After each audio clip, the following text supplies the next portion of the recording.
If you have acute coronary syndrome, you have one or more conditions caused by a blockage of blood flow to your heart muscle.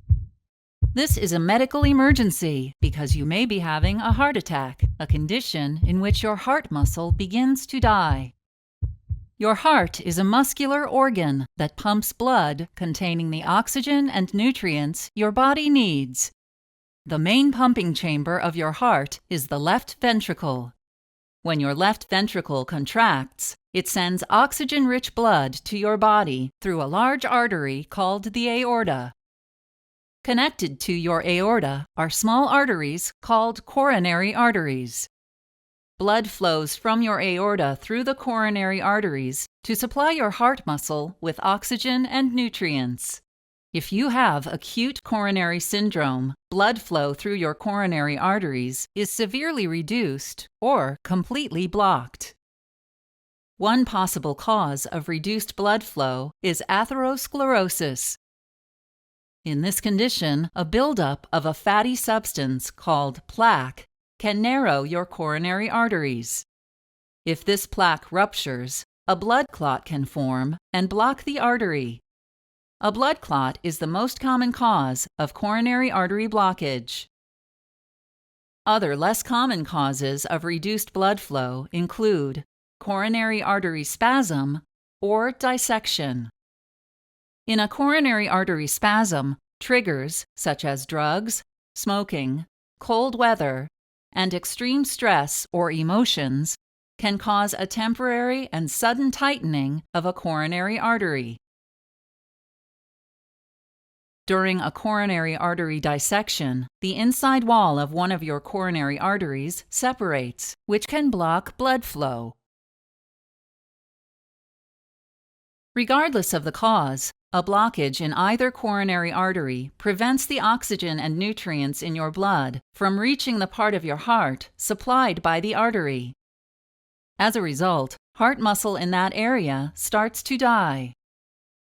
Death of part of your heart muscle is called a heart attack.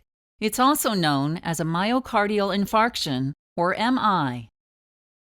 A blocked coronary artery may also cause you to feel sudden pain, discomfort, tightening, or a burning sensation in your chest, called angina.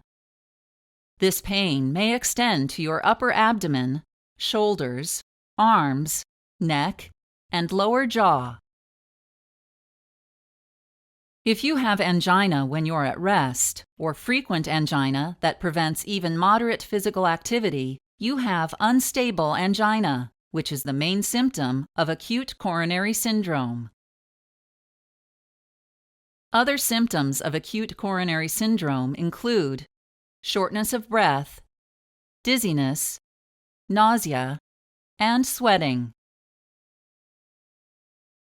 If you've had a heart attack or have other types of acute coronary syndrome, your doctor may prescribe oxygen therapy to get more oxygen into your blood.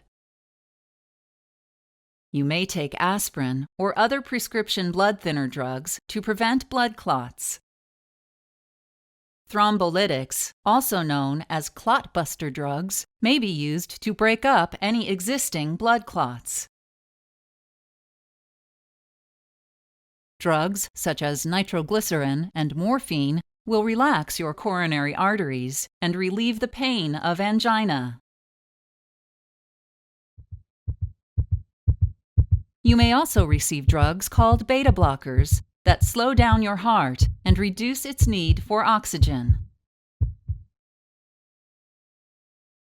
Your doctor may also recommend immediate surgical procedures such as coronary angioplasty, in which a balloon-tipped catheter inflates inside your blocked coronary artery to open it. After inflating, the balloon catheter may leave behind a mesh-like device, called a stent, to hold your artery open. Or you may have a coronary artery bypass graft, or CABG. CABG is a surgical procedure in which the blocked areas of the coronary arteries are bypassed with veins or artificial graft material. Seek treatment immediately if you have the symptoms of acute coronary syndrome.